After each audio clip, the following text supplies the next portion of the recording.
রাজা মহাশয়, মায়ের খোকা হবে। তাইতে রাজা খুশি হয়ে গলার হার খুলে দিলেন। ওরে রাজা, আজ শুনলেন ছেলে হবে, কাল শুনবেন মিছে কথা।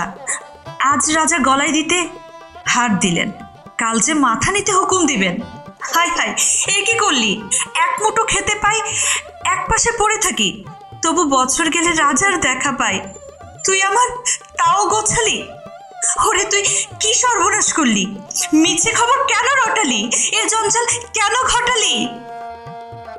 মা, তোর ভয় কি? ভাবিস কেন? 10 মাস চুপ করে থাক, সবাই জানুক বড় রানীর ছেলে হবে।